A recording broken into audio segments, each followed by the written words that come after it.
Nosso convidado de hoje é o presidente Jair Messias Bolsonaro. Muito bem-vindo, presidente. É um prazer receber o senhor aqui e uma honra fazer essa entrevista. Obrigada por ter aceito o nosso convite. É uma satisfação falar contigo. Quando eu cheguei em 1991 na Câmara, você já, por essa época, já transitava por lá. Então você me conhece e muito. Eu já cobria o Congresso Nacional, gente. E foi bem, eu comecei a cobrir o Congresso Nacional em 1989.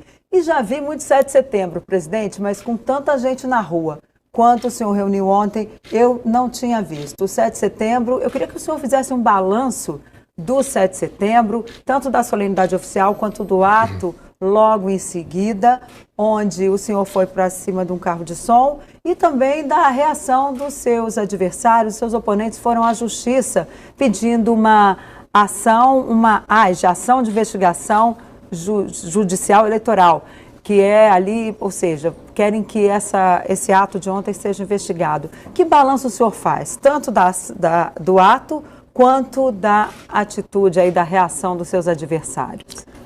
Eu tenho falado há algum tempo que temos um presidente da República e um governo que acredita em Deus, respeita seus policiais e militares, defende a família tradicional e deve lealdade ao seu povo. Pelo que eu vejo, o outro lado nunca se preocupou com o povo, a não ser em época de eleições. E passamos a ter, é uma verdade, um governo diferente dos demais, onde, por exemplo, encara o combate à corrupção não como uma virtude, mas uma obrigação acima de tudo. E fiz um apelo, sim, pela última vez, porque o povo foi à rua várias vezes, não houve convocação da minha parte, nem convite, e o que eles decidiam ali, liberdade, né, respeito à Constituição, democracia, entre outras coisas, não era bem compreendido em Brasília, ou entrava por um ouvido, saía por outro. E o que eu tenho falado? Todos nós temos que jogar dentro das 4 linhas da Constituição. Ser democrata não é assinar uma cartinha ao lado de pessoas que adoram regimes totalitários. Ser democrata é você respeitar todos os artigos da Constituição. E ao longo desses 3 anos e meio, a população, junto comigo, viu um presidente diferente dos demais. Viu um presidente que teve o capricho e a coragem, que você que cobriu a Câmara sabe o que eu estou dizendo aqui, de escolher um ministério técnico para estar ao teu lado. Geralmente, a escolha de ministro no passado era em função de interesses político-partidários. Só podia terminar em corrupção. Fizemos diferente. Até costumo dizer, me aponte alguém do nível do Tarcísio de Freitas na infraestrutura, da Tereza Cristina na agricultura, do Marcos Pontes na ciência e tecnologia, no Onix, o meu ministro Coringa lá dentro, no Rogério Marinho, no desenvolvimento regional, no Paulo Guedes, na economia, no Gilson Machado, no turismo, atualmente no João Roma, na cidadania. Então você começa a analisar, você vê que tem algo diferente. Era comum, Denise, você vê há poucos anos, tal partido perdeu um ministério, tal outro partido ganhou outro ministério. E você deve se lembrar que existia dentro da Câmara, né, a tal da lista da fidelidade. Ou seja, acabava uma votação importante, alguém levava uma lista para dentro do líder partidário, eu olhava na lista, né, e assim, olha, o meu partido foi 90% fiel ao governo, o outro só foi 60%, porque eu tenho 2 ministérios e tem 2. Vou querer um ministério daquele partido. Isso levava o quê? Uma onda de corrupção. E a gente comprova isso com as estatais, que há poucos anos eram deficitárias ou davam pequenos lucros e agora estão dando lucro até demais. Que eu tenho conversado com o Paulo Guedes, queremos lucro sim, mas está demais.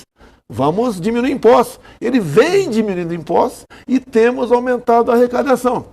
Então você vê que é um governo diferente. E uma coisa, eu não tenho como saber de tudo que acontece em 23 ministérios. Eles é que entram em campo. Esse é meu time, quem disputa por 4 anos, tá? Como conduzir as políticas de interesse da população. E quem passou o que eu passei? 2 anos de pandemia, uma seca nunca vista em décadas, o ano passado, e uma guerra lá fora, que mexeu na economia do mundo todo. Eu talvez tenha sido o único chefe de Estado no mundo que falou essa história do fica em casa, a economia te vê depois, está errada. O povo tem que trabalhar. Ninguém vai ganhar a guerra dentro de uma trincheira ou embaixo da cama dentro de casa. Mas muita gente ali naquela época dizia, olha, tudo bem, tem o fica em casa, mas é uma forma, de ficar em casa era uma forma de tentar evitar que a doença se alastrasse. E não tínhamos vacina ainda. Então, ali, que avaliação o senhor faz da pandemia? O senhor acha que o senhor cometeu algum erro? Qual foi o seu maior acerto? Vamos lá. Se você deixa em casa, nós levantamos, no primeiro momento, 38 milhões de pessoas que viviam da informalidade. É o churrasquinho na praça, água no sinal, um picolé na arquibancada, jogo de futebol, um biscoito na praia. 38 milhões de pessoas. Essas pessoas iam aguentar ficar quanto tempo dentro de casa sem ganhar nada? Pouquíssimos dias. Iriam às ruas, iriam fazer coisas que não queriam. Teríamos, no mínimo, saques a supermercados. Nós estaríamos mergulhando o Brasil num caos social. Me socorri dos ministros. Primeiro fui na defesa. Temos efetivo para a garantia da lei e da ordem? Não. Imediato, não. O que fazer? Fomos atrás dos ministros, Paulo Guedes, Caixa Econômica, criamos auxílio emergencial e em 20 dias começamos a pagar não para 38 milhões de pessoas, mas para 68 milhões de pessoas, que evitou que a economia colapsasse e evitou que essas pessoas fossem às ruas. Por mês, a gente se endividava em 50 bilhões de reais.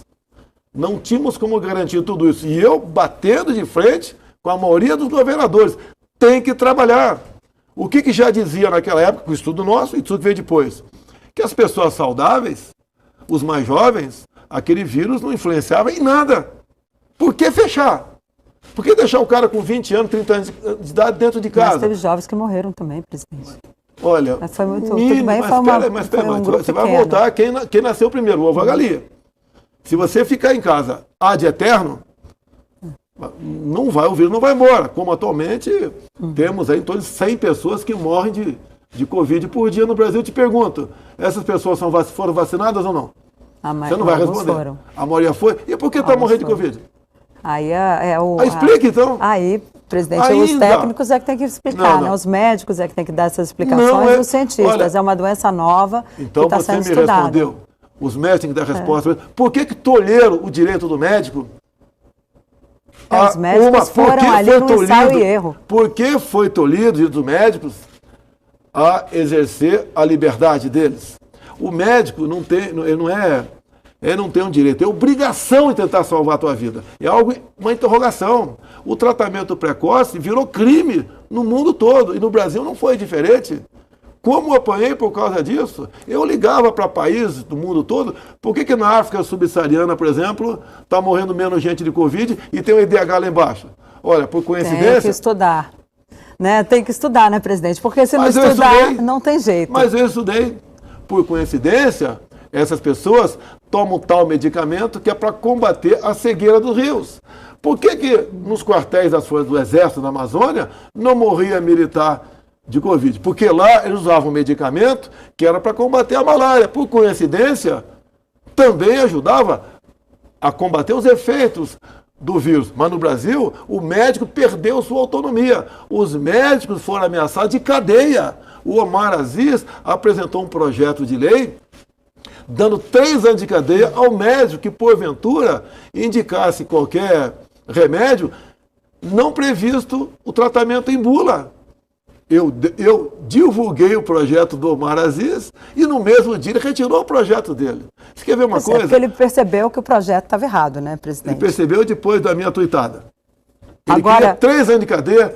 Nós não temos mais idade de ter avós vivos, dificilmente você vai ter, né? Mas queriam prender a vovó por dar um chá de boldo para os filhos. Virou uma coisa que politizou-se. Quem começou a tratar de vírus no Brasil, com todo respeito a você, né, foi a grande parte da imprensa e os políticos. Eu poderia ter acabado, por exemplo, com a CPI logo no começo. Se eu acolhesse uma emenda do Omar Aziz, e do Renildo Calheiros, irmão do Renan, porque eles queriam que qualquer prefeito ou médico comprassem vacina em qualquer lugar do mundo, sem a certificação da Anvisa e sem licitação. Imagine a festa que seria. Pois é, o senhor comprou assim que houve a certificação das vacinas pela Anvisa. Agora, a pandemia nos trouxe também o auxílio que o senhor já citou de R$600. Como o senhor vai fazer, que primeiro era auxílio emergencial, depois virou o Auxílio Brasil, o programa novo que substituiu o Bolsa Família, e como é que vai ser agora, qual é o dinheiro, de onde vai sair o dinheiro para manter esse auxílio em R$600, uma vez que no orçamento de 2023 esse valor ainda não está assegurado? Tudo bem. Uma coisa é você entrevistar um candidato a presidente aqui, o outro um candidato que é presidente. De acordo com o que eu falar aqui, o dólar pode disparar, a bolsa pode cair. Vamos lá. A Bolsa Família valia em média R$190. Tinha famílias recebendo R$80 por mês. Com a questão da Covid, da guerra, inflação, especial nos alimentos, isso passou a ser nada. Brigamos ano passado para passar para R$400. E fomos na negociação dos precatórios. Tudo dentro da responsabilidade fiscal do Paulo Guedes. O grande problema nosso foi o PT. O PT votou contra a renegociação dos precatórios para que continuasse o Bolsa Família com valor lá embaixo. Conseguimos, com os partidos de centro, que pejorativamente são chamados de centrão, aprovamos para R$400. No corrente ano, viu-se que essa importância ainda não era suficiente. Fomos para um extra numa PEC emergencial. Passamos um extra de 200 até o final do ano. Então, no momento, até dezembro, são 400 mais R$200. O que conversei com o Paulo Guedes para buscar alternativa para ser definitivo a partir do ano que vem. Ele falou, vai ser definitivo. Conversei hoje com o Arthur Lira.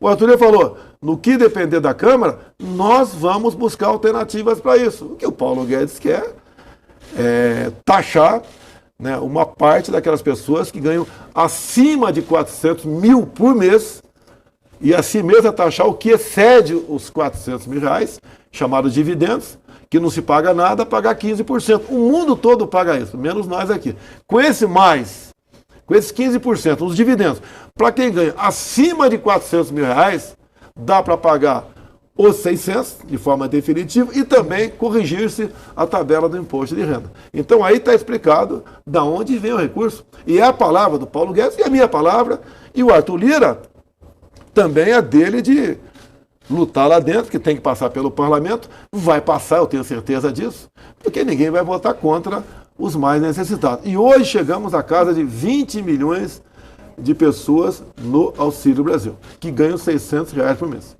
Pois é, agora o senhor disse que o senhor conversou hoje com o Arthur Lira, foi sobre o quê? Foi sobre essa questão do Auxílio Brasil? Teve outros temas que o senhor tratou com ele? Olha, eu trato muita coisa com o Arthur Lira, meu velho colega de partido. O senhor não foi, né, na solenidade hoje lá, né, no Congresso? Não foi, porque tinha muita gente para atender no cercadinho hoje, tinha um grupo enorme de crianças, o homeschooling, aquela garotada que estuda em casa com os seus pais, e o 7 de setembro foi ontem, não foi hoje, então eu deixei a agenda política de fora e fui atender. Tinha umas 300 pessoas no cercadinho, foi um recorde hoje, e os jovens que estudam em casa, e um garoto também, lógico, foi orientado pela professora, falou que tem uma família no Rio Grande do Sul que está sendo pressionado pelo Ministério Público, que está na iminência de entregar o seu filho, porque não está estudando na escola. Se nós tivéssemos uma escola de excelência no Brasil, você podia até discutir esse assunto. Mas tirar uma criança de 8, 9, 10 anos de idade do convívio familiar para botar numa casa de atendimento de criança, para ele frequentar uma escola pública, que quando você faz a prova da PISA, né, aquela prova internacional de 3 em 3 anos... Que o Brasil, por sinal, está muito mal qualificado. Está muito mal. A vantagem é que não pode piorar. Parabéns, PT. O Brasil não pode piorar mais, porque estamos em últimos lugares. São 70 países. Você pega as disciplinas, que é português, né, ciência e matemática, somos 60º alguma coisa. No somatório final nos dá o último lugar. É a política do tal do Paulo Freire. Liberdade total para criança em sala de aula. Você não pode tomar o telefone celular do aluno. Você tem que... Não, tivemos no passado, não pode corrigir prova com caneta vermelha, que a criança fica traumatizada. Deixa eu levar pé do vidro em casa. Agora, se o senhor for eleito, o que o senhor, reeleito no caso, o que o senhor pode fazer mais? Qual é o seu projeto para a educação? A gente vê que a educação não está a contento a todos esses problemas, mas o homeschooling não é uma solução para todo o Brasil. A gente sabe que tem muitas crianças que elas não têm sequer o que comer em casa, quanto mais um pai e uma mãe que possa dali ter tempo e disponibilidade para dar uma boa formação para essas crianças em termos de português, matemática, né, ali as contas. Denise, você some a isso 2 anos em casa, garotada. Eu falei lá atrás, apanhei muito, que a molecada tinha que ir para a sala de aula. E dei exemplo. Falaram que em fechar as academias militares, Agulhas Negras, Força Aérea e a Escola Naval. Eu falei, não fecha. E se alguém morrer? Bota a culpa em mim. Eu te pergunto, algum cadete faleceu? Não sei. Não faleceu. Não faleceu nenhum cadete. O jovem que porventura faleceu, ele tinha já alguma comorbidade, que tem jovem que nasce com problema sério de saúde. Tá? Ou, acredite se quiser, muitas vezes se pegava um jovem que sofreu um acidente e se botava num leito UTI, porque o respectivo hospital ganhava em dobro o dinheiro do governo para aquela UTI. Em média, R$1.000 por dia. A UTI, R$2.000. Quando aquele jovem morria, como ele estava na UTI, entrava lá. Você ouviu durante a pandemia pedir UTI infantil no Brasil? Muito pelo contrário, UTIs infantis foram transformados para UTI em adultos. Por que só agora? É bom falar em vacina, muita gente me recomenda, não fala em vacina. 2020 não tinha vacina. E quando nós vimos o contrato da Pfizer, 2 coisas, Denise, que eu falei e depois calaram as vozes por aí. Primeiro, a Pfizer não se responsabilizava por efeito colateral. E o segundo, mais grave, quando a gente perguntar para a Pfizer quais possíveis efeitos colaterais, eles respondiam, não sabemos, saberemos em 2023, 2024 ou 2025. E quando se começou a vacinar a criança, o que a Pfizer recomendou? E a Anvisa também. Uma vacina própria para as crianças. Não foi assim, Denise. Não foi assim. Até que usaram a Coronavac na garotada. O que dizia ali na recomendação da Pfizer, da Anvisa? Você vacina o teu filho de 5 a 11 anos e fique atenta se ele, por acaso, vai ter palpitação, falta de ar ou outra crise respiratória. Você vai vacinar... Daí te perguntava... Tanto que eles fizeram depois uma vacina diferente para as crianças. Né? Daí te perguntava, se tiver palpitação, o que eu peço para o seu João, que é uma pessoa humilde, que mora numa periferia, fazer o quê? Vai procurar o médico. O médico vai recomendar o quê para uma criança com palpitação, com falta de ar? Vai recomendar o quê? Então tinha muita interrogação. E não temos notícia de raríssimas crianças que perderam suas vidas. E assim mesmo, não temos um estudo se essas crianças já sofriam com comorbidade ou não. Alguém tem dúvida que todas as crianças pegaram o Covid no Brasil? Alguém tem dúvida disso? Pegaram. E como se safaram? Nem souberam que elas pegaram. Agora já passamos essa fase braba da pandemia. Inclusive o meu governo comprou vacina para todo mundo. A primeira vacina nasceu em dezembro de 2020. O Brasil, em janeiro, começou a vacinar. Não foi uma vacinação em massa, porque não tinha vacina no mundo. E os países que fabricavam, primeiro fabricavam a vacina para os seus, né, dos teus países. Depois sobrou para nós. E fizemos bons contratos e aplicamos a vacina em quem quis, de forma voluntária. Eu, Jair Bolsonaro, não exigi que ninguém tomasse vacina. Está à disposição, você decide. Ok, nós estamos aqui, né, com as perguntas dos nossos colegas. Quem participa aqui também conosco são os nossos parceiros da Super Rádio Tupi FM no Rio de Janeiro, onde nós vamos falar com o grande Apolinho. Boa tarde, amigo. Boa tarde, Denise. Boa tarde, presidente. Gostaria de saber qual foi a sua sensação de chegar no Maracanã lotado e ser recebido pela imensa nação rubro-negra. Como é que foi aquela noite, o fecho daquela noite especial? Foi no dia de ontem. Eu sou pé quente, já fui mais de 20 jogos desde a minha pré-campanha agora. Em todos os momentos, em nenhum deles o time da casa perdeu, no máximo empatou. E eu fui muito bem recebido. Pô, tem sempre a minoria que fala uma coisa lá, né, que é natural. Tá? Alguém dizia no passado que no Maracanã se vai até minuto de silêncio. Foi muito bem recebido, não tem preço. E agora eu estou aí torcendo para o rubro-negro a final da Libertadores. E vamos para a próxima pergunta do Apolinho, que está aqui com a gente em nome da Super Rádio Tupi FM. Roda. Presidente, o senhor assumiu a presidência da República cheio de ideais, planos, projetos, e aí teve que conviver com pandemia, com guerra, com tempestades, com seca, com a oposição dando na sua canela o tempo todo, 24 horas por dia, e algumas coisas ficaram no caminho. Uma vez reeleito, qual é a sua prioridade? O que é que o senhor pretende fazer que deixou de fazer nessa atual gestão? Paulinho, primeiro para complementar a resposta anterior, né? A final da Libertadores serão 2 rubro-negros, tá? Estarei torcendo para um deles. A questão do governo, sim. Em 2019 nós começamos pegando um Brasil com sérios problemas éticos, morais, econômicos. Fizemos uma grande reforma, né? A previdenciária e uma coisa importante, lei da liberdade econômica. No meu entender, isso foi uma grande vacina para questões econômicas de 2020. Não sabíamos das consequências econômicas da pandemia. Terminamos 2021, praticamente acabou a pandemia, com um saldo positivo de quase 3 milhões de novos empregos. No momento, nós criamos no corrente ano, foi criado no corrente ano, mais de 1.300.000 empregos no corrente ano. A informalidade basicamente voltou ao normal.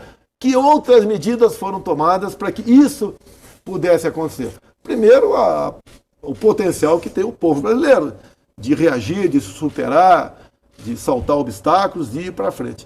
Nós fizemos muita coisa. Durante a pandemia, 2 programas, Pronamp e BEM, que evitamos que empregos fossem perdidos naqueles anos. Tá? E outras medidas, como o marco do saneamento, tá? O marco ferroviário, o marco da cabotagem, entre outros, trouxeram emprego para o Brasil. E também a liberdade, cada vez mais estamos dando, para o empresariado. Se você falar em NRs, normas regulamentadoras, o suplício que não era quando o empresário recebia um fiscal na sua empresa. Ele tinha milhares, eu digo milhares, de itens para multar a sua empresa. E nós praticamente derrubamos 90% disso. No mais, a confiança que o Brasil desperta no mundo. Temos uma excelente política externa, que negociamos praticamente com o mundo todo. A última negociação nossa. O mundo, né, não querendo que nós fôssemos para a Rússia negociar o fertilizante com o presidente Putin. Grande parte da imprensa brasileira e alguns ministros meus também não querendo. Negociamos, os fertilizantes vieram. Nós garantimos a nossa segurança alimentar e a segurança alimentar de 1 bilhão de pessoas ao redor do mundo. Temos um agronegócio pujante. O que nós fizemos pelo agronegócio? Para estimular o homem a trabalhar mais. Nós praticamente botamos um ponto final nas ações do MST. Como? Titulando terras pelo Brasil. Atualmente são mais de 400 mil títulos de terra ao pessoal que até há pouco tempo ocupavam pela de terra e era tido como posse. Ele era escravizado pelas lideranças do MST. Nós demos dignidade a essas pessoas. A questão do armamento está sendo negociada agora, negociado não, que infelizmente uma decisão monocrática do ministro Fachin mexeu nisso, a arma de fogo também levou paz ao campo. A propriedade privada é sagrada, quer seja teu apartamento, tua casa, tua chácara ou tua fazenda. Quem entra lá não pode ser recebido com flores. Isso recalcou e muito, né, as ações do MST. Eu digo uma coisa, no governo Fernando Henrique nós tínhamos uma invasão de terra por dia no Brasil. No nosso passou a ser 5 por ano. Né? No governo Lula tínhamos 20 por mês. Nós passamos a ter meia por mês. Isso dá mais tranquilidade. O Tarcísio, por exemplo, sempre se falava que da porteira para dentro, a agricultura e a pecuária vão bem, da porteira para fora, não. Entre outros problemas, é o deslocamento, é o fluxo daquilo que era produzido. Um exemplo claro, temos uma BR-163, lá no Pará, onde 50 quilômetros não eram asfaltados, desde o tempo do presidente Geisel. O Tarcísio, em 6 meses, época que não chovia, resolveu esse problema. O pessoal levava 1 semana para passar com seus bitrens naquele pedaço. Agora, eles levam 1 hora. Ou seja, fizemos muito pelo homem do campo também, não atrapalhando a eles. Uma questão importante. As multagens no campo era uma coisa absurda, como na cidade também, como falei aqui, das NRs. E eu falei com o Salles, nós temos que multar sim, mas seguir a norma e não deixar ao sabor dessas pessoas que vão para o campo multar. Reduzimos em aproximadamente 90% a multagem nos campos. Por exemplo, o Porto de Santos era um problema, era um loteamento político, aquilo a vida toda. O Porto de Santos dava prejuízo de 500 milhões por ano, este ano passado deu lucro de 500 milhões. Você pega a CEAGESP em São Paulo, que eu moro em Entreposto da América do Sul, tá? 50 mil pessoas trafegam por dia lá, com seus caminhões. E o que acontecia lá? Lá tinha tráfico, tinha prostituição, tinha corrupção, tinha desmando, tinha tudo lá dentro.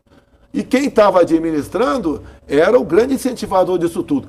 Botei lá um coronel recém-saído da rota em São Paulo. Vá na CEAGESP agora e não converse com ela não. Converse com as pessoas que estão usando o CEAGESP. Uma mudança enorme. O pessoal tem o prazer de ir para lá. Faz o negócio com tranquilidade. No passado se cobrava para caminhoneiro dormir ali com o seu caminhão. Não se cobra mais. E ele saneou todas as filiais da CEAGESP pelo Estado. Ou seja, é a maneira de você administrar que faz com que a população passe a acreditar e, mais do que isso, sinta reflexos positivos daquela administração. Então, Paulinho, não é fácil. Eu sou técnico, né, do time de futebol, quem entra em campo é o Paulo Guedes, Tarcísio, Marcos Pontes, entre outros. E como técnico, por enquanto, eu estou tentando aí se manter na frente desse time que está dando certo até o momento. Mas quem disse se eu vou permanecer ou não, é a torcida que é... modo figurativo, né? Que é a população brasileira. Ok, agora a gente vai ao vivo até Belo Horizonte falar com nossos parceiros do portal UAI e do Estado de Minas. E quem os representa de lá é o nosso colega Ricardo Carlini. Boa tarde, Carlini. Boa tarde, Denise. Boa tarde, presidente Jair Bolsonaro. Prazer estar com vocês a partir de agora, através do Estado de Minas e do portal UAI dos Diários Associados. Presidente, a minha pergunta é bem relativa ao nosso estado de Minas Gerais, que o senhor diz que é do senhor também, né? Que renasceu aqui há 4 anos. Há alguns dias, o governador Zema disse que não estava sinalizando, que nunca estiveram no mesmo palanque. Ontem, numa entrevista, o governador Zema disse que avalia estar com o senhor a partir do resultado do 2 de outubro. Lembrando aqui que na eleição anterior ele esteve ao lado do senhor contra o candidato Haddad do PT, partido que ele critica muito aqui em Minas Gerais. Como é que o senhor recebe essa postura do governador Zema e como o senhor avalia um eventual apoio do governador contra o PT num eventual segundo turno? Olha, nós fizemos muita coisa por Minas Gerais. Sempre tive um bom relacionamento com o Zema. Até na questão de Nióbio de Araxá, nós conversamos sobre esse assunto, entre tantos outros, como, por exemplo, o metrô de BH. Como, por exemplo, rodovias também. Bem, o que aconteceu? O Zema, o partido dele, teve um candidato a presidente. E eu falei para ele, Zema, estou pronto para me casar contigo, mas eu tenho que ter um palanque aí. Aí ele falou, teria no segundo turno, caso o nosso candidato não fosse para o segundo turno. E eu não podia ficar sem alguém para colaborar comigo em Minas Gerais. Reconheço que o Zema fez um bom trabalho em Minas, não vou criticar o Zema, porque temos um candidato lá ao governo do estado, que é o senador Carlos Viana, uma pessoa excepcional, tá certo? Então não tenho problemas com o Zema, acredito que ele não tenha comigo também, porque ele é uma pessoa muito leal, muito sincera, mas eu tenho o meu candidato lá. Se o Viana, por exemplo, não for o segundo turno, e tiver o segundo turno Zema e o Calil, eu fico com o Zema. E tenho certeza, se houver um segundo turno entre eu e Lula, o Zema fica comigo. Eu queria que essa união, esse acordo, tivesse desde o início da campanha, e não para um eventual segundo turno. Então, o povo mineiro, né, que trabalha em silêncio, eu já aprendi um pouco disso, porque eu sou mineiro de Juiz de Fora, UAI, tá? Que escolham bem os seus candidatos aí e estaremos juntos no segundo turno. Isso não quer dizer que estamos brigados no primeiro. Não, falei para o Carlos Viana. Carlos, eu entendo que o Zema fez um bom trabalho. Você quer vir candidato? Tem direito. E como não houve o casamento do Zema comigo no primeiro turno, porque o partido dele, o Novo, teve um candidato, vamos fazer o possível aqui, sem atritos entre nós. Eu peço a Deus que ilumine o povo de Minas Gerais, né, que eles bem escolham os seus representantes, né, em todas as esferas, por ocasião das eleições agora no Brasil e em Minas Gerais. O Zema tem um candidato ao Senado, tem outro. Não estamos brigados por causa disso. Eu vou aproveitar, obrigada Carline, eu vou aproveitar a pergunta do Carline e saber como é que está a questão aqui no DF. O senhor está satisfeito com o governador Ibanez e o senhor tem aí 2 candidatas ao Senado. Como é que fica? Tem lá a Dona Flor e seus 2 maridos. Né? Então, o meu é o inverso aqui, se bem que não são 2 esposas não, tá certo? Eu sou monogâmico, tá certo? Com todo respeito aí. Então, o Ibanez aqui foi feito um acerto lá atrás. Ele praticamente está concorrendo sozinho aqui. Outros nomes dificilmente vão colocar uma situação complicada. Eu acho que o Ibanez está resolvido no primeiro turno. Gosto muito da Flávia Arruda, minha ministra, e gosto muito também da Mari, ministra minha. E estou aí seja o que Deus quiser, então. Aqui, estou na coluna do meio nessa questão, né? Que fala a mesma coisa para o pessoal aqui do DF, que eu falei para Minas Gerais. Deus ilumine vocês aqui para que escolham uma das 2, vai deixar bem claro, não tem segundo turno. Uma divisão das 2 poderia levar uma terceira, né? Se bem que eu acho que o quadro aqui está bastante consolidado. Bastante condensado, está bastante acertado. Né? Está quase consolidado. Está a Flávia na frente, mas ela, como já disputou a eleição, sabe que na política você tem que batalhar até o último dia. É verdade, né? Inclusive, quando o senhor esteve aqui a última vez, em 2018, o senhor tinha 3% e o senhor foi para 6%. 100%. Depois que o senhor esteve aqui. Agora, presidente, eu queria voltar um pouquinho na questão do 7 de setembro, que a gente acabou discutindo outros assuntos, e eu não sei a sua avaliação a respeito da reação ali dos seus adversários. Como é que o senhor viu essa reação deles irem na justiça pedir uma investigação contra os atos depois do desfile? O que é a política? É você estar bem com o povo. Tá? Realmente o que aconteceu deixou alguns repórteres, né, embasbacados, né, e eles ficaram atônitos com essa presença massiva, né, da população nas ruas. Estão me acusando do quê? Eu tive no 7 de setembro aqui em Brasília, acabou o desfile, tirei a faixa e fui para dentro do povo. Olha aí, ó, nós estamos com as nossas imagens do 7 de setembro ali na telinha. Ó. Olha, se qualquer outro candidato quisesse comparecer ali, não tinha problema nenhum. Não foi um ato, não era um ato meu, um ato da população essa a qual nós devemos lealdade. Podia qualquer outro ter comparecido, por que não foram? Nem no seu respectivo estado. Eu perguntaria para essas candidatas, 2 candidatas, uns homens também pelo Brasil, porque não foram no seu respectivo estado. Não foram. Ou seja, ignoraram a força do povo. A força não é do candidato, é do povo. Quem disse que eu tenho que estar lá ou não, não é ninguém, a não ser a vontade popular. Eu sempre estive no meio do povo, mesmo durante momentos difíceis como o da pandemia. Você deve ter sabido que eu andava no Brasil de motocicleta, em comunidades pobres. A gente acompanhou o senhor aqui também no entorno do Distrito Federal. São Sebastião, Correio Brasiliense sempre a estava Flávia Arruda acompanhando. esteve comigo num momento desse também. Tá? E fomos lá, eu lembro certa vez, mais de uma vez eu pedi para entrar na casa das pessoas, pedi para abrir a geladeira. Numa não tinha nada dentro, na outra tinha um chuchu dentro.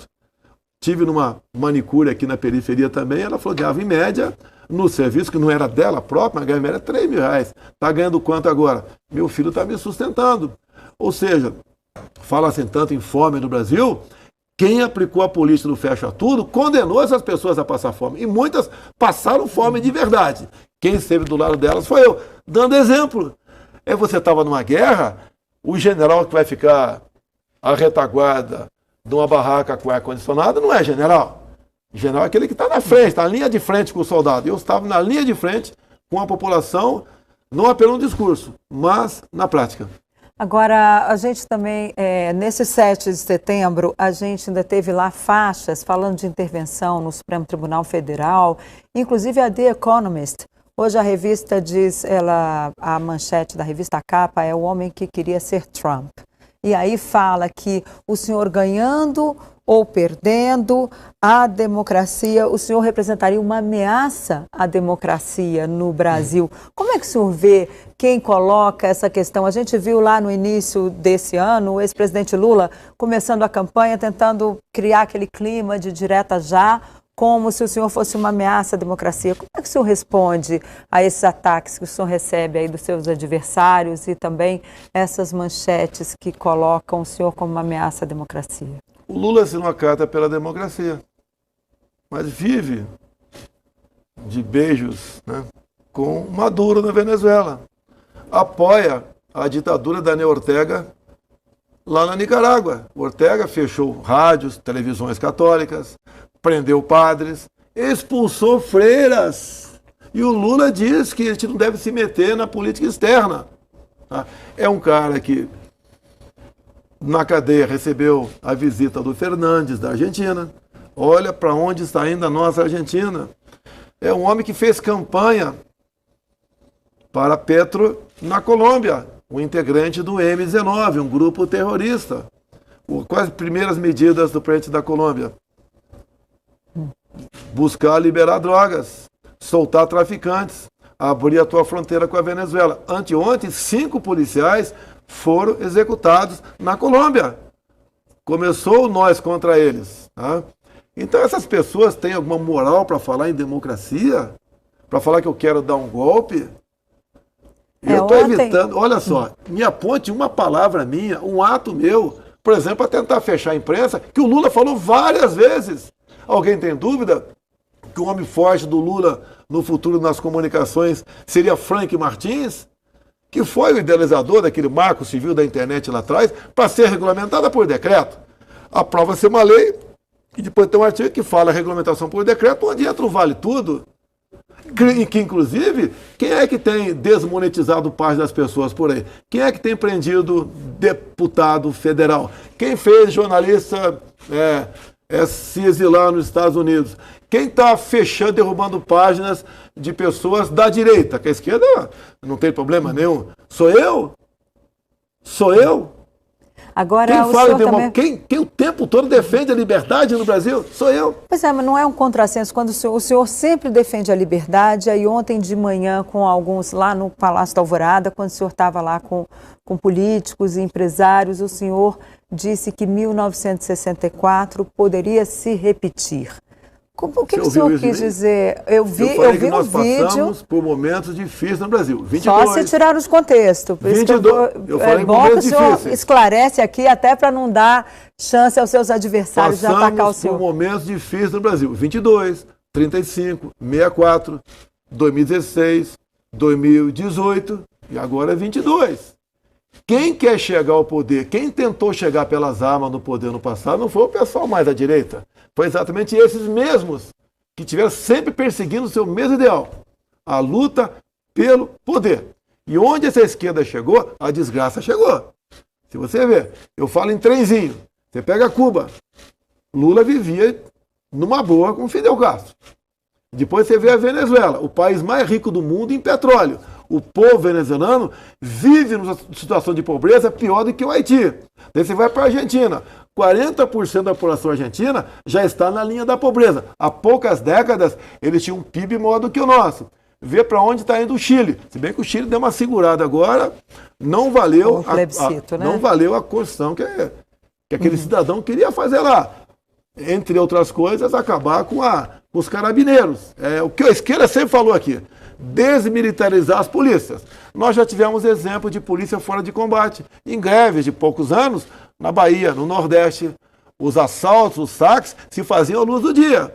Quem não gosta da polícia militar é um direito dele. Mas sem a polícia militar vira um caos o Brasil. E eu sempre defendi a polícia militar, inclusive, buscando a eles o que a gente chama de excludente de ilicitude. O policial de serviço, quem botou aquela arma no peito dele foi o chefe de executivo. E ele tem que ter proteção daquilo. Ele leva tiro, ele tem que reagir para não morrer ou para defender a sociedade. Morre alguém do outro lado, querem processar esse cara, querem botar numa preventiva que dure anos. Isso não pode continuar. acontecendo. Então, da minha parte, e não é, for um momento difícil em 64 ou não, alguém vai negar? Não vai negar. Se você tiver um tempo depois da 1 hora aqui, eu falo sobre 16 e falo sobre 18, dá mais 2 horas de programa aqui, o que ia acontecer aqui, que não chegou ao conhecimento de vocês. E agora eu posso falar. Naquela época eu não poderia falar. E comprovo com dados, com números e com nomes. Esses foram os momentos difíceis. Alguém tem dúvida se a esquerda voltar ao poder, ela vai voltar para valer? Olha o que o Lula fala. Regulamentar a mídia. Valorizar o MST.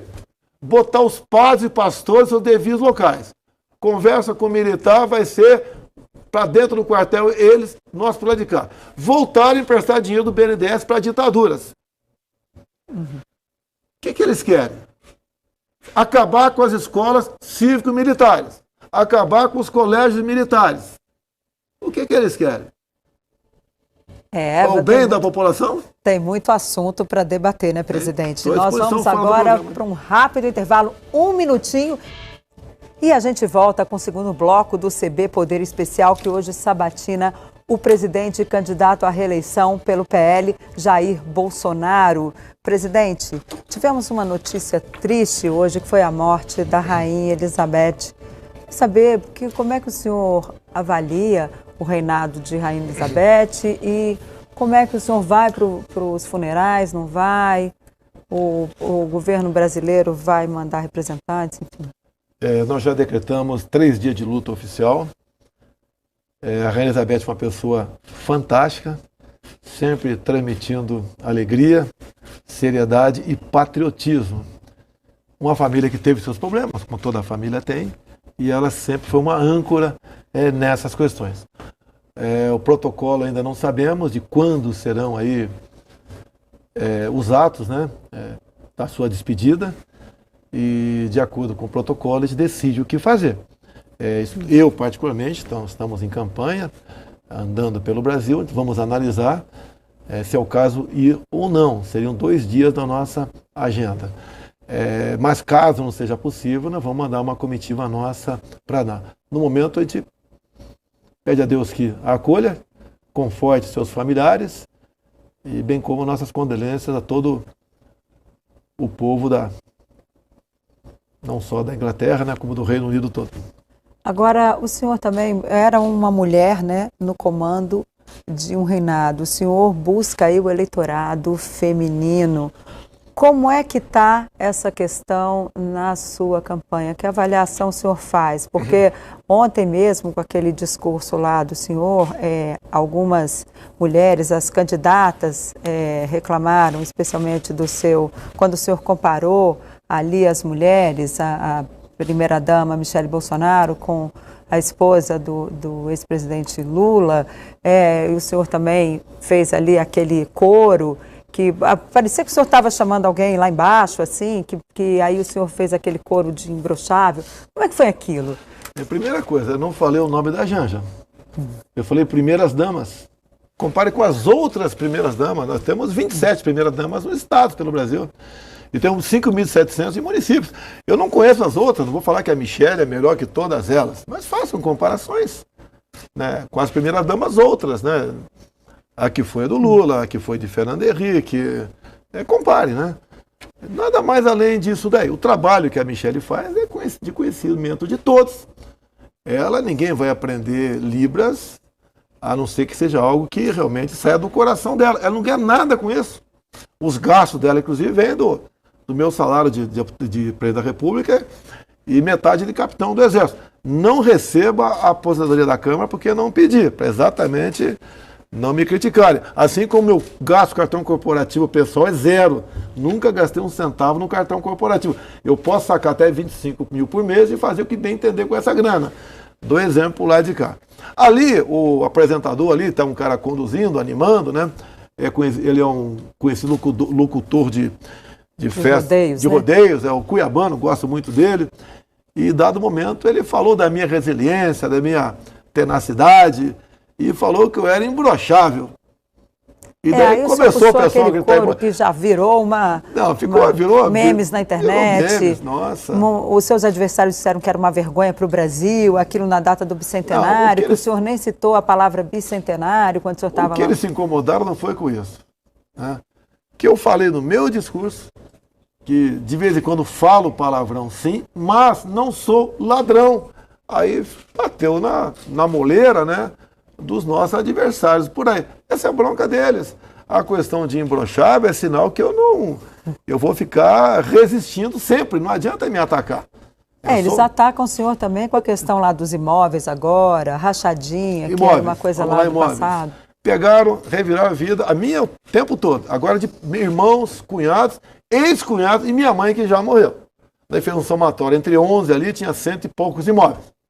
E na escritura estava escrito moeda corrente. Pegue qualquer pessoa de cartório, é praxe isso aí. O que é moeda corrente? É dinheiro vivo, é cheque, é DOC, é qualquer coisa. Tá? Não é dólar. É real, né? Daí o que acontece? Você pega, vamos aqui arredondar os números, né? Passar para 10 parentes em vez de 11. Podia ter pego o Renan, mas não tem móvel, não entrou na conta lá. Valores atualizados. Desde 1990. 32, pegaram a vida de irmãos que têm a minha idade. Tem aí 2 ex-mulheres. Vê aí um ex-cunhado que minha irmã separou há 18 anos, 15 anos, desse cara que é um cara muito bem sucedido. Ele tem mais de uma dezena de casas de comércio de imóveis do Vado Ribeira há 30 anos. Daí aquilo tudo é o dinheiro que seria meu via propina para eles. É isso que o site aí, Metrópolis, fez. É que, dando a entender que o alimento fiscal, Denise, você ficou dentro do parlamento enquanto eu estive lá. Me aponte um cargo meu federal que eu tive lá em governos anteriores, Collor, FHC, Lula, Dilma, Temer. Nunca tive um cargo sequer de ministro, de secretário, que pudesse dar margem, né, um diretor de um banco oficial, de uma exata, nada. Agora essas pessoas têm suas vidas. O que é triste é você ver irmãos meus com a minha idade, agora na rua o pessoal olha, opa, é o teu irmão que está dando dinheiro de propina para você? Qual a responsabilidade dessa mídia? E fizeram, né, o Folha, um mandado. Ficamos 7 meses investigando, não sei o quê. Olha a família do clã Bolsonaro, né? Olha o patrimônio do clã Bolsonaro. Vai me atacar? Pelo que tudo indica, não colou perante a sociedade. Eu fui investigar em 2015 e o PGR, na época, o Janot, ele escreveu o seu despacho que não existia nos 2 imóveis meus na Barra da Tijuca mínimos indícios para começar uma investigação. Ponto final. Eu não tenho nada de irregular. Agora venham para cima de mim. Foram para cima da minha mãe, que já morreu. Foram para cima dos seus filhos também, com de a questão novo, das rachadinhas. O Flávio, por exemplo, tem 12 imóveis que ele comprou na planta. Você sabe o preço da planta de salas comerciais? Lá embaixo. Poucos meses depois ele vendeu. Eu tive um imóvel que eu comprei em 90 ou 91, vendi para o meu irmão ao longo de 32 anos e depois ele revendeu para mim. Foram mais 3 imóveis. O Lula está usando isso em campanha. Ô Lula, quer comparar a minha família com a tua? A tua são de dezenas de milhões de reais. Tá? Ficaram ricos de uma hora para outra. Né? E tem muita coisa que se fala da tua família que eu não vou reverberar aqui, que eu não tenho prova, mas seus filhos vivem muito bem. Inclusive usufruir de benesses estatais. Quer comparar com a minha família? Nós trabalhamos. Quando falo do Flávio ter uma mansão em Brasília, 60% é financiado no BRB. O Eduardo é a mesma coisa. Não se leva isso em conta. E os imóveis, eu não conheço, esse cunhado meu, há muito tempo eu não falo com ele, tá? 15, 18 anos separado da minha irmã. Com toda certeza, ele diz que são dezenas de imóveis do ex-cunhado. Agora, esse ex-cunhado, com toda certeza, comprou dezenas de imóveis sim, mas vendeu dezenas também. Não entra na saída, só vai para a entrada. Quer me colocar num nível igual ao do Lula? Ô Lula, reveja a delação do Palocci, onde ele termina dizendo que arranjou para você, Lula, tá, uma conta de 300 milhões de reais e 200 milhões de reais para Dilma. Veja isso. Presidente, uma correção aqui que pedem para fazer, que é o seguinte, o site que escreveu, que publicou essa matéria, não, foi o UOL. Foi o site UOL. Tá. Era só isso, essa correção que a gente queria fazer. Outra coisa que mas também deve ter repercutido também. Tá? Outra coisa que sempre acusam o senhor também, é nessa questão de rachadinha lá no Rio de Janeiro. O que eu tenho a ver com rachadinha? Eu. Nada contra mim. Porque vai em cima do meu filho. Ele, há 4 anos, ele foi triturado. O processo, ele não responde mais nada por isso. Ou seja, então já é um assunto também que... Não, mas o pessoal aproveita a questão de imóveis. Olha, comprou aí imóveis. Começa a juntar comprou 12 imóveis. Eu não sei quanto você ganha por mês, mas você poderia comprar 12 imóveis ganhando pouco, porque é muito pouco a entrada para aquilo. O pessoal compra na planta, é um risco. Em vez de arriscar em fundo, sei lá o que for, ele arrisca e depois vendeu. Agora, a mesma coisa, também não tem nada a ver com meu filho. Ele cuida da vida dele. Claro, mas eu queria voltar à questão das mulheres, da agenda feminina. Como é que o senhor pretende fazer? Faltam aí praticamente 24 dias de campanha. Como é que o senhor vai tratar essa questão feminina, que até agora, pelo menos a repercussão de tudo que o senhor fala, sempre tem para dizer, olha, ele não foi gosta de mulher. Foi isso, foi aquilo. Pois ele não gosta de mulher. Então eu gosto de homem.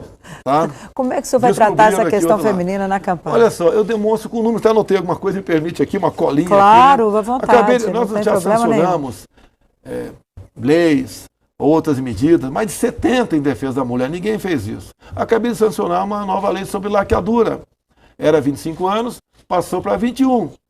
E a mulher casada não tem que pedir autorização para o marido para fazer essa laqueadura. E pode ser feito imediatamente. É um tremendo avanço. A mulher que tem 2 filhos, não quer ter mais, ela que faça a laqueadura. Porque o homem é machão, ele tem medo de fazer a vasectomia achando que vai broxar, vai deixar de ser imbrochável. Tá? Ele não faz.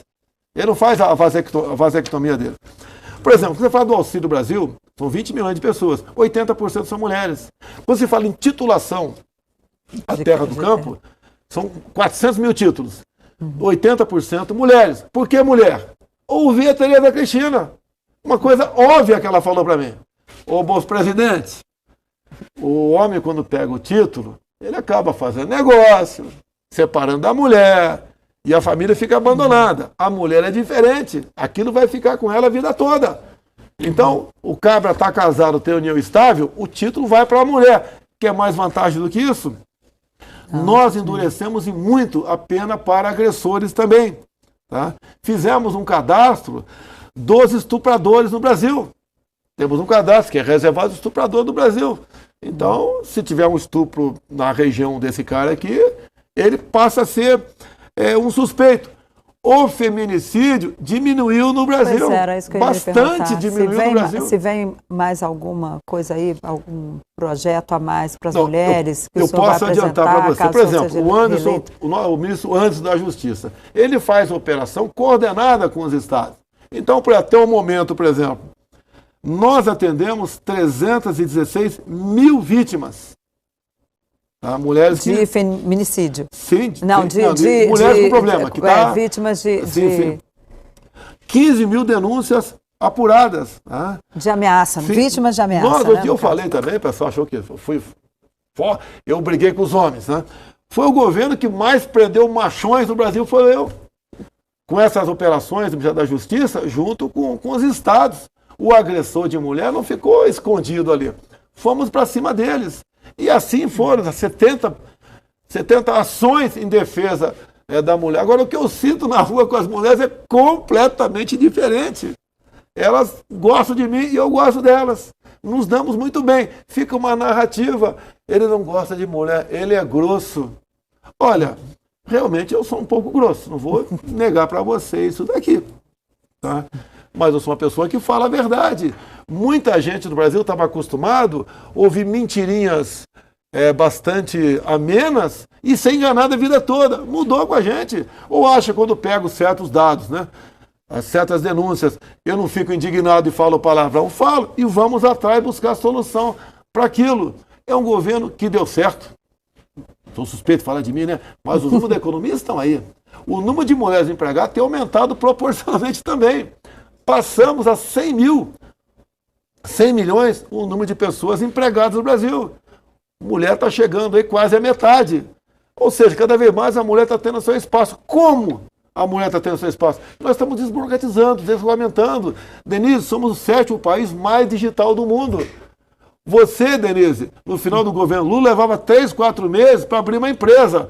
Tem empresa que se abre em poucas horas. Em média, um dia só abre sua empresa. É um governo que mudou, abre dentro de casa. Você pega a mulher idosa, por exemplo, que tinha que fazer a prova de vida para ganhar sua pensão ou sua aposentadoria, ela hoje em dia tem várias maneiras dentro de casa fazer a sua prova de vida. Entre outras coisas, se ela votar, se ela fizer marcar uma consulta no SUS, se vender um imóvel, se renovar uma carteira de habilitação, se comprar alguma coisa, ela não se sujeita mais àquele sacrifício de buscar um posto do INSS. Ou seja, é um governo que tem um olhar, mais que um olhar, né? Tem um trabalho para todo mundo e no meio está a mulher. Ok, nós vamos agora, e quem nos acompanha aqui no estúdio é o nosso amigo Arthur Luiz, diretor da Rádio Clube Brasil FM, e tem uma pergunta para fazer ao senhor presidente. Boa tarde, Arthur. Boa tarde, Denise. Boa tarde aos telespectadores, aos demais colegas aqui. Boa tarde, presidente. O senhor tem respondido de forma até repetitiva, reiterada, que vai manter os programas sociais no seu próximo mandato, caso seja reeleito. Agora há pouco, inclusive, falou sobre mais de 60 milhões de brasileiros que, de alguma maneira, durante a pandemia, receberam esses benefícios. Uma outra dúvida que a população tem, e aqui eu estou representando os ouvintes da Clube, diz respeito à gasolina.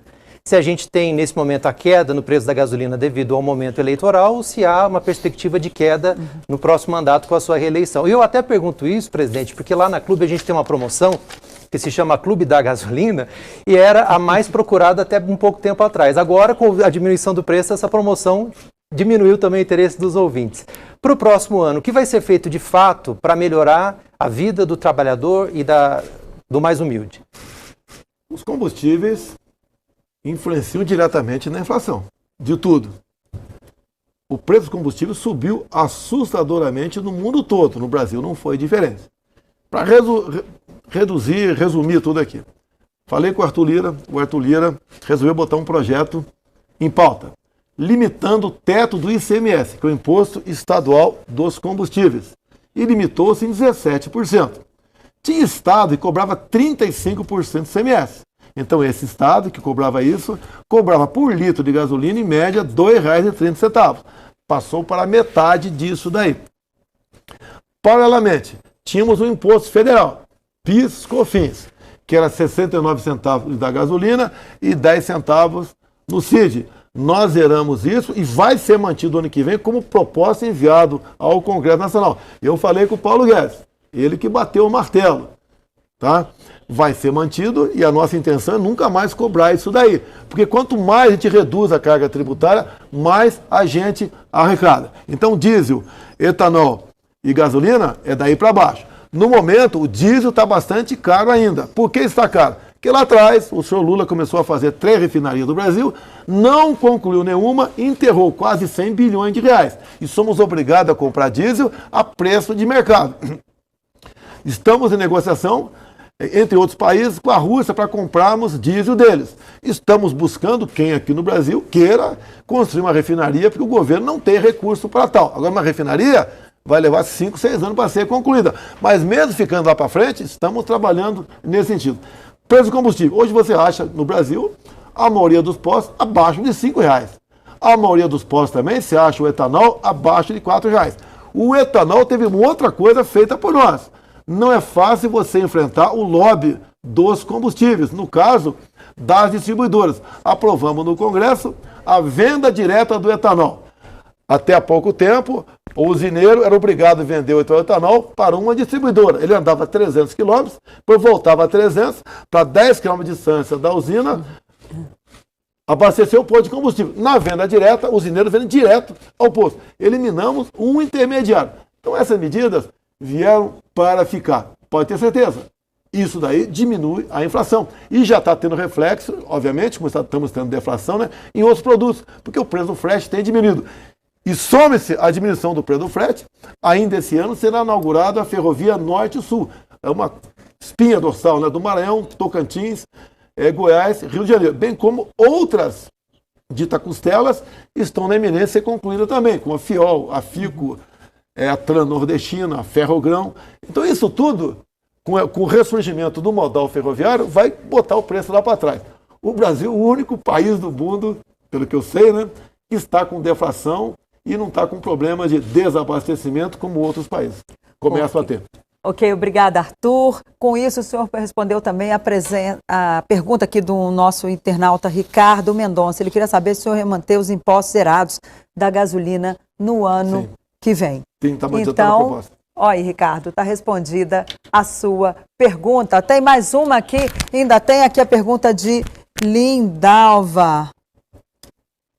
A enfermeira Lindalva pergunta o que o senhor pode fazer em relação à suspensão do piso da enfermagem pelo ministro Luiz Roberto Barroso, do Supremo Tribunal Federal. Eu aproveito para dizer que estamos aqui com milhares de pessoas assistindo a nossa entrevista no YouTube.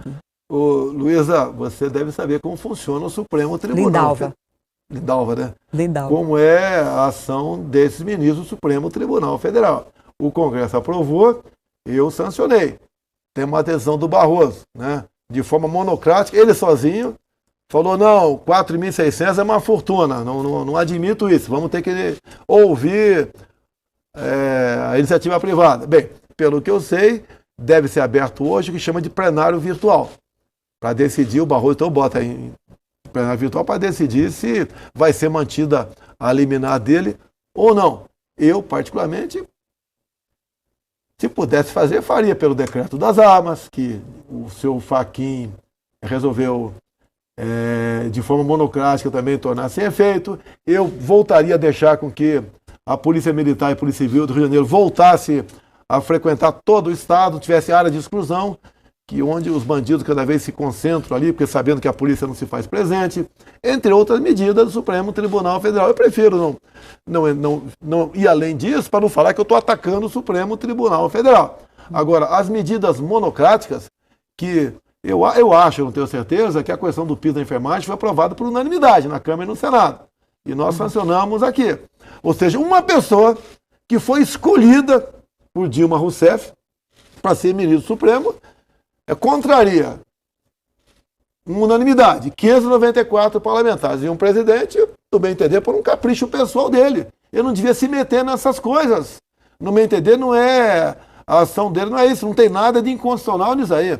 O Supremo deve decidir as questões voltadas para a Constituição. Mas o Supremo é provocado, né, presidente? Quando ele tomar alguma decisão, alguém vai lá reclamar. Não é porque alguém me provoca ou provoca você, tem que entender essa pessoa. Você bota a provocação, pega aquele de papel e joga na sexta sessão no lixo. Você pode ver. O ministro, o outro também, né? Sempre o Trei Barroso, Fachin, e também o nosso queridíssimo aí, que sabe que eu gosto muito dele, o nosso Alexandre de Moraes. Ele, numa canetada, basicamente tornou sem efeito um decreto nosso, onde nós estávamos baixando IPI.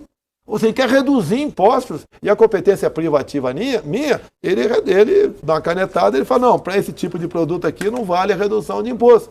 Nós temos esse problema. Eu acho, não sei o que o povo acha, que tem 3 ou 4 ali que extrapolam. Essa questão da enfermagem, se eu não me engano, o teto, o piso é 4.600, não é uma fortuna, meu Deus do céu.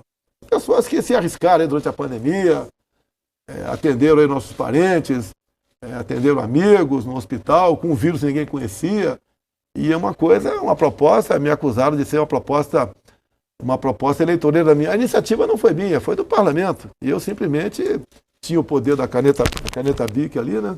E sancionei o projeto. Repito, não podemos ter medidas monocráticas por parte de ministro, a não ser numa extrema relevância e urgência. Nesse caso, não. Ele esperou o penúltimo dia, quando iam pagar, a pessoa estava indo no banco receber lá o seu pequeno reajuste do piso da aposentadoria, ele fala que não pode.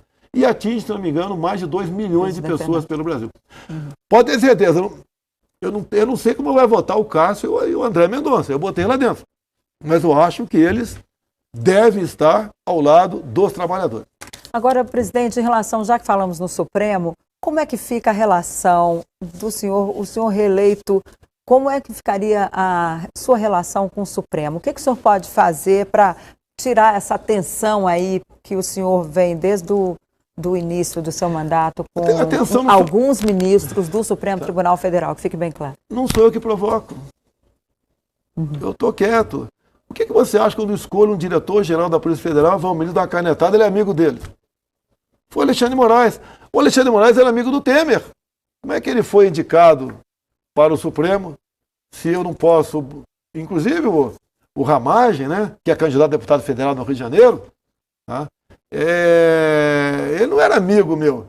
Ele foi trabalhar comigo depois que eu ganhei as eleições. E foi trabalhar escolhido pela direção da Polícia Federal, que queria uma pessoa competente, assim como quase todos os delegados são competentes, né, para trabalhar comigo. E ficou naquele final de outubro até eu assumi. Depois teve a sua função na PF. E quando apareceu a chance, com a saída do Valeixo, com a saída do Moro, eu indiquei ele. E o Alexandre de Moraes falou, ele é amigo da família Bolsonaro e não pode ser diretor-geral da polícia. Olha, sou Alexandre de Moraes, eu sou amigo do Temer. Tanto é que o senhor foi indicado para ser ministro do Supremo Tribunal Federal. Você vê que tem uma certa politização dentro do Supremo. Tem gente que tem alguma bronca ideológica comigo. Tá? Eu me dou bem com todo mundo, né? Não tenho briga aqui. Você que me acompanha no parlamento, a briga ali é pontual com algumas pessoas dentro do parlamento. Mas ali eu sempre tive uma convivência pacífica. Eu espero que a Assunção agora muda, né? O Fux, bem que o Fux tem nada a ver com isso. A Rosa Weber, vamos ver qual vai ser a postura dela, em especial nessas questões monocráticas, que decide o pleno, sem problema nenhum. Mesmo que eu não goste, sem problema nenhum. Agora, atenção, não parte de mim. Até os ministros reclamam. Rapidinho aqui, que o nosso tempo está acabando. O senhor vai para a ONU no dia 19 de setembro. Que mensagem o senhor vai levar para o mundo nesse final aí de primeiro mandato? E se o senhor for reeleito, o que o senhor vai deixar ali de proposta para o futuro? Muito parecida com as atualizações de 2019. Né? Eu fui muito bem, até porque grande parte da imprensa criticou aqui. Eu estava lá acompanhando a senhora. Nós falamos a verdade.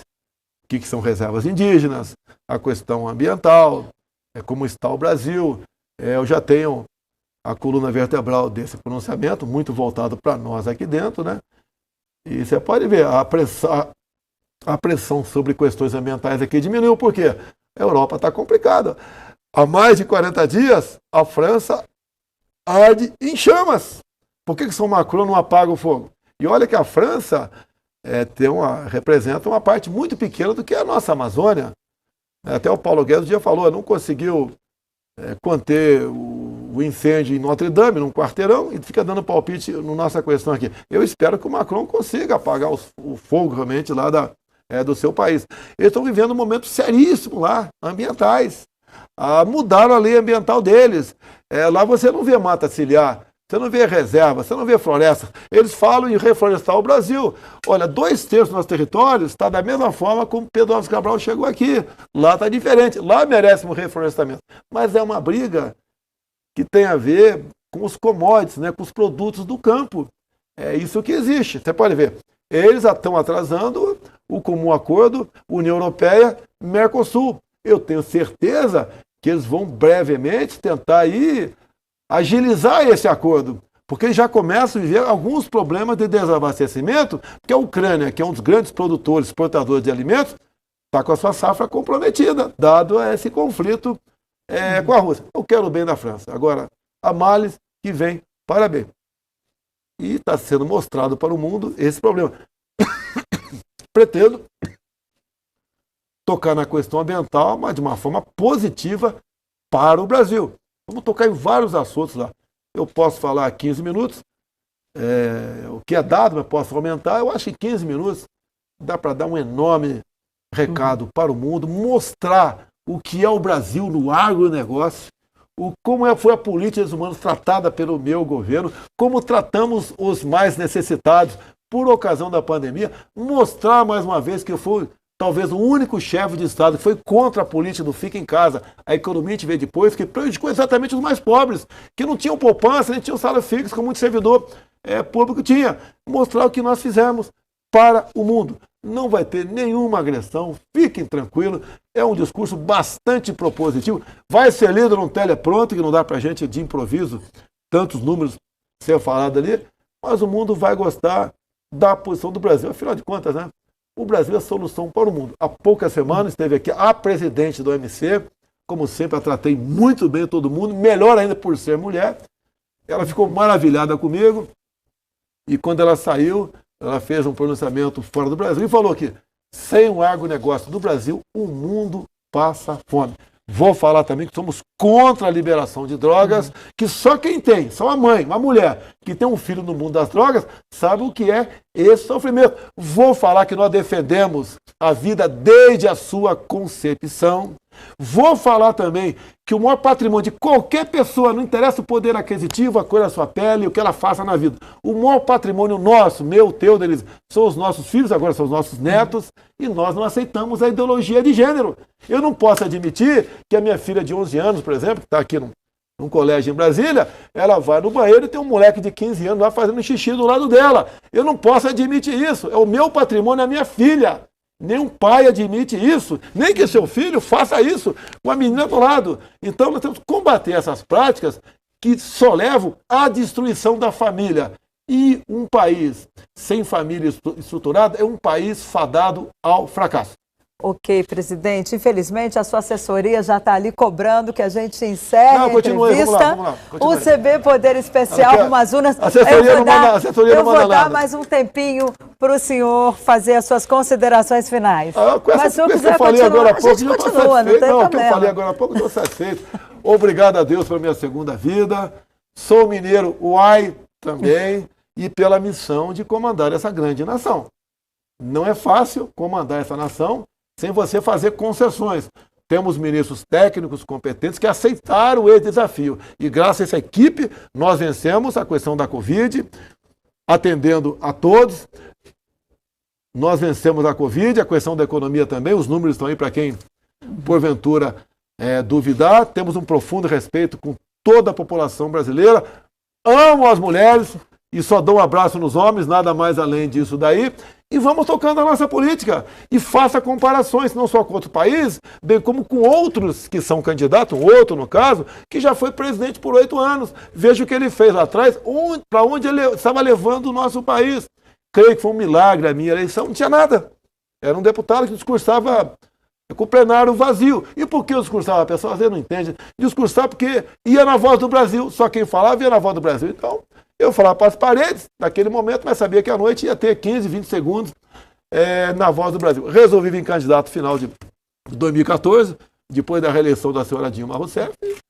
Andamos pelo Brasil, usando a verdade. Quantos diziam para mim, até uma senhora jornalista, né? Olha, com esse João 832, foi na verdade, tu não vai ganhar voto de ninguém. Ganhamos.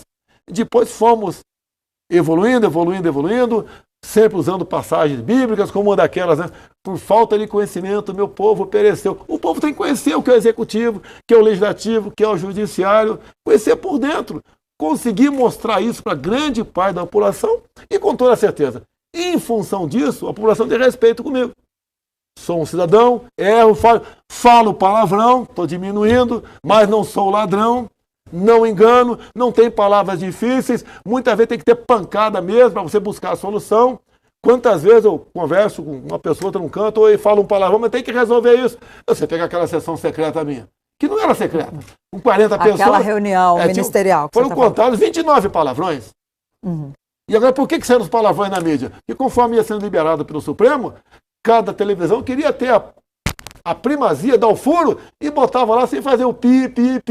E mostrou ali algo aberto.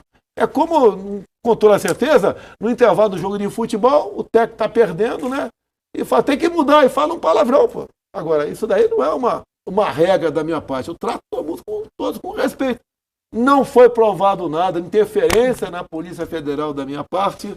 Ou seja, um governo, ninguém tem nada, um mínimo de sustentabilidade quanto à corrupção.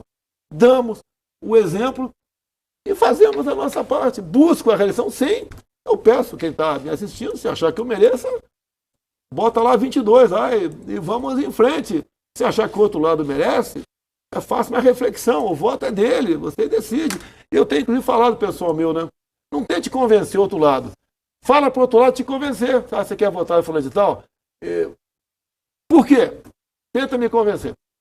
Fazer o contrário. Não tem argumentos. Ou tem argumentos que não são verdadeiros. E é mais fácil você convencer as pessoas votando em mim fazendo isso. Diga o que eu posso fazer para votar no seu candidato. Você muda. Porque quando você tenta convencer, as pessoas às vezes não querem dizer não para você. E dessa maneira, conversando, dialogando, você escolhe o que pode ser melhor para o seu Brasil. Agora, com o que nós vimos pelo Brasil, aqui em Brasília, na Esplanada, em São Paulo, na Paulista, em Copacabana, no Rio de Janeiro, olha, eu acho que está decidida a eleição no primeiro turno. Não tem explicação o outro lado ganhar. Que não foi apenas aqui, foi no Brasil todo. Estarei brevemente com o Gilson Machado, que é nosso candidato ao Senado lá em Pernambuco, em Toritama, fazendo movimentos por lá, andando nas ruas, fazendo uma motocicleta também, que não se gasta 1 litro de gasolina na nossa parte. E o povo está conosco. Quando você fala em moto, nós estamos revolucionando com o Tarcísio, né, que está, por enquanto, de fora, espero que continue para sempre, que deve ser eleito governador de São Paulo também, a questão do transporte no Brasil. Novas praças de pedágio, por exemplo. Não se cobra pedágio de motocicleta. Novas concessões ou relicitações. A mesma coisa e mais ainda, que eu acertei agora. Por que o pedágio chegou a absurdo? Chegou a um ponto, por que está cobrando tanto? O pessoal faz lá, que ele é reajustado no ano, no índice. E agora, o que eu acertei? Vamos fazer, sim, no índice, mas não índice 100%. 0,9%, 0,91%, 0,92% daquele índice inflacionário, porque o salário não acompanha. Então isso tudo, entre tantas e tantas outras coisas, né, tem dado certo no Brasil. Você pode ver, quando eu reduzo aí o imposto de uma vitamina, de um complemento vitamínico, eu apanho. Pois é, até porque aí as pessoas querem que o senhor reduza imposto também de produtos aí mais essenciais, né, digamos assim, que atinja toda a população, né? Você sabe qual é o imposto federal no óleo de soja, no arroz, no feijão, no sal, no macarrão? 0. Eu zerei antes desses problemas todos. Então, o que eu posso reduzir, eu reduzo. Tá? Zerei imposto, inclusive, muito criticado, de veleiros. Na Europa tem 7 milhões de veleiros. Cada veleiro, de forma direta ou indireta, são 2 empregos. E nós não produzimos aqui, então quando nós não produzimos, eu posso zerar ou reduzir imposto sem arranjar um imposto alternativo. E estão chegando veleiros no Brasil. É pessoa que tem dinheiro? Sim, mas vão dar emprego aqui dentro também. Ok, presidente, muito obrigada pela sua participação aqui.